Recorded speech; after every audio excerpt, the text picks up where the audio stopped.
요 소설 읽고 나서 좀 어리둥절하셨던 분들, 조금 힌트가 될 수 있는 이야기가 될 것 같아요. 문학계의 화제작 줄리언 반스의 생애 마지막 소설 떠난 것은 돌아오지 않는다.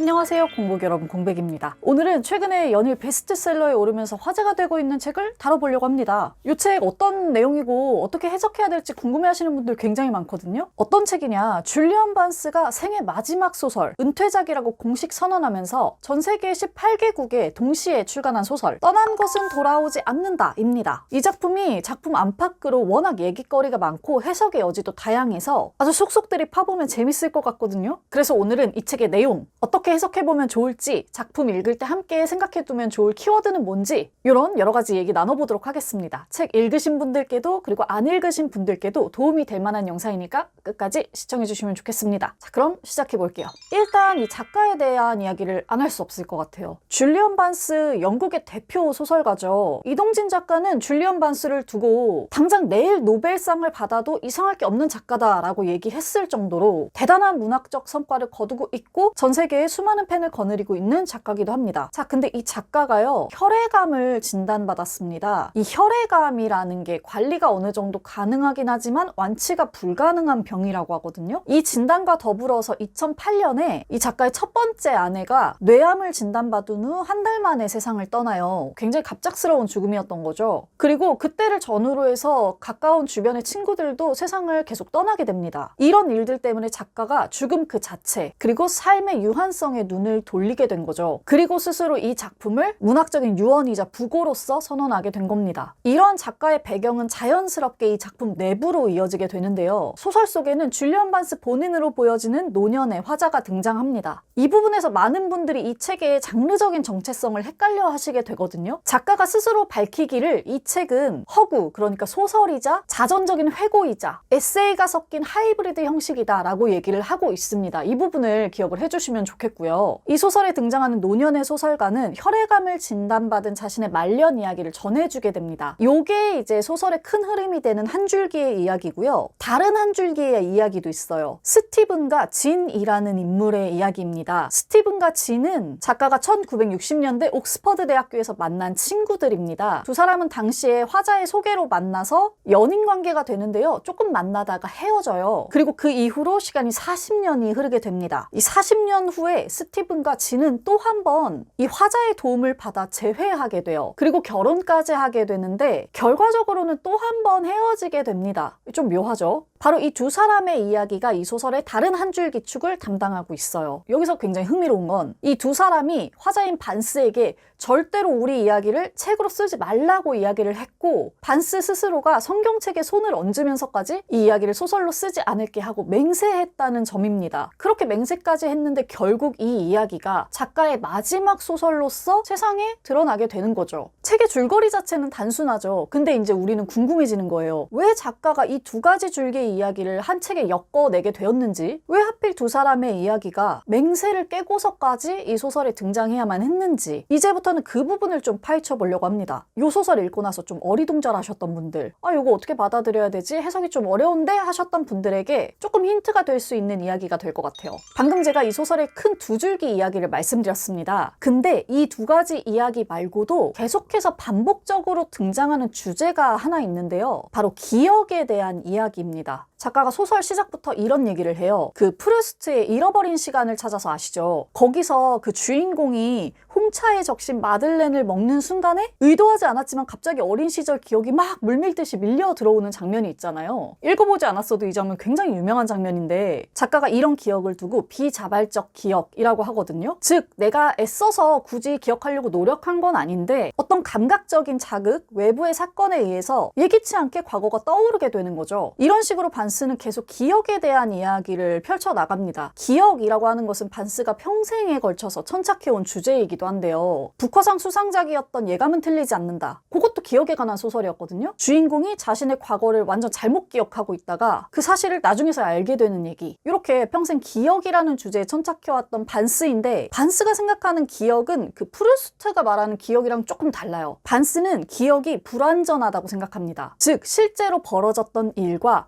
우리가 기억한다라고 하는 것에는 엄청난 간극이 있다는 거죠. 프루스트 책의 제목은 잃어버린 시간을 찾아서였어요. 즉 과거로의 여정이 기억으로부터 시작될 수 있고 가능하다라고 이야기를 할 수 있는 제목인데, 반스의 경우에는 어떤 기억이 떠오른다고 해도 그것이 진실은 아니고 떠난 시간은 온전히 재생되거나 감각되거나 기억되지 않는다라고 이야기하는 것 같아요. 제목 그대로 떠난 것은 돌아오지 않는다는 거죠. 자, 이렇게 기억에 대한 이야기를 염두에 두고 원래의 두 줄기 이야기로 돌아가 볼게요. 반스가 소설가로서 평생 해온 일은 타인을 관찰하고 그 모습을 기억해뒀다가 재구성하고 이해하고 소설로 쓰는 거잖아요. 뭐 스티븐과 진의 이야기처럼요. 근데 여기에는 엄청난 한계가 있습니다. 일단 첫 번째, 나의 기억을 정확히 다루는 것도 어려운데 타인에 대한 기억을 정확히 다룰 수가 있을까요? 그리고 두 번째, 스티븐과 진 사이에는 다시 재회하기 전까지 40년간의 공백이 있습니다. 스티븐과 진 스스로도 이 사이에 서로에게 어떤 일이 일어났었는지 정확히 알 수 없어요. 당연히 반스도 이 40년의 공백 사이에 어떤 일이 벌어졌는지 알 수가 없겠죠. 그러니까 어떤 서사의 한 부분이 거대하게 비어있을 수밖에 없는 거예요. 하지만 반스는 두 사람이 이 40년간의 공백을 깨고 완벽하게 재결합할 수 있을 거라고 믿었습니다. 예전의 실패를 발판 삼아서 더 행복한 인생을 꾸려나갈 수 있을 거라고 생각했던 거죠. 그리고 더 나아가서 자신이 그것을 도울 수 있다고 생각했어요. 하지만 그게 불가능했다는 것을 뒤늦게 깨닫게 됩니다. 이 부분을 두고 반스가 굉장히 직설적으로 얘기하는 부분이 있거든요. 한번 들려드릴게요. 나는 그들을 재결합시킨 것을 두고 스스로 아주 존나 흡족했다.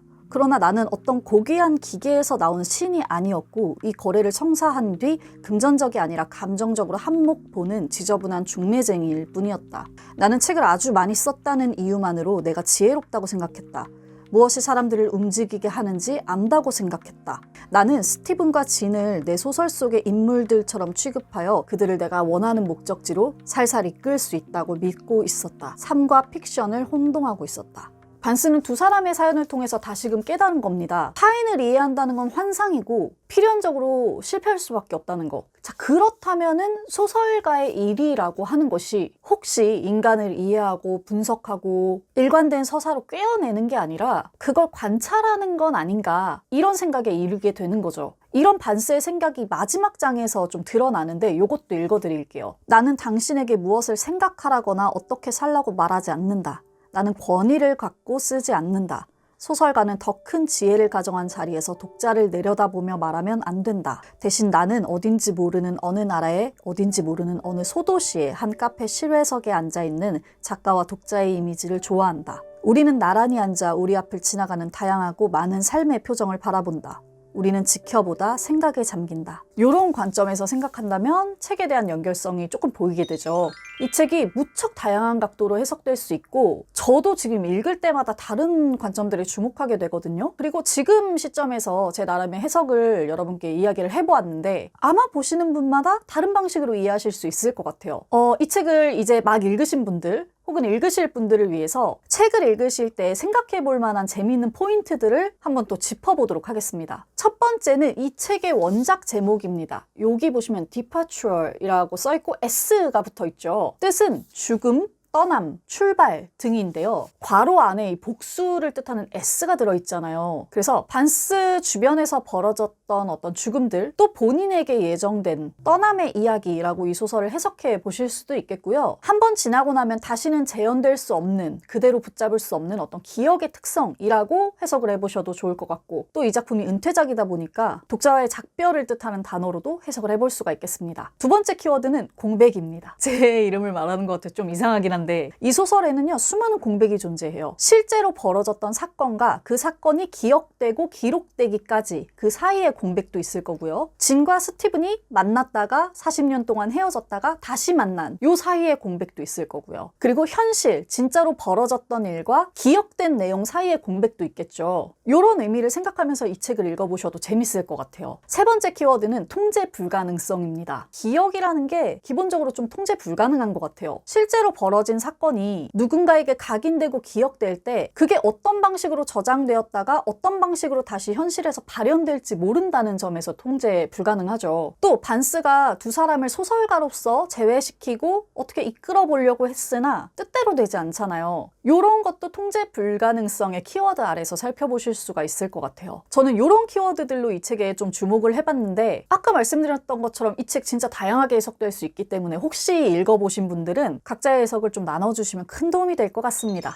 자, 오늘은 이렇게 현재 문학계의 화제작 줄리안 반스의 생애 마지막 소설 떠난 것은 돌아오지 않는다에 대해서 이야기 나눠봤습니다. 줄거리도 나눠보고 해석도 붙여봤는데 어떠셨을지 모르겠어요. 이게 참 여러모로 쉽지 않은 소설이긴 한데요. 이렇게 곰곰이 뜯어봤을 때 그 재미와 의미가 거의 무한 증식되는 느낌이었거든요, 저한텐. 그래서 굉장히 함께 읽어볼 만한 책이라는 생각이 들었어요. 많이 읽어봐 주시고 또 의견 주시면 좋겠습니다. 자, 그러면 요쯤 해서 정리하고 저는 물러갈까요? 이제 설이죠. 명절에 재밌는 책 많이 읽으시고 또 풍요롭게 보내시길 바랍니다. 오늘도 끝까지 시청해주셔서 감사합니다. 멋지게 책 읽는 시간 되세요. 공백의 책단장이었습니다.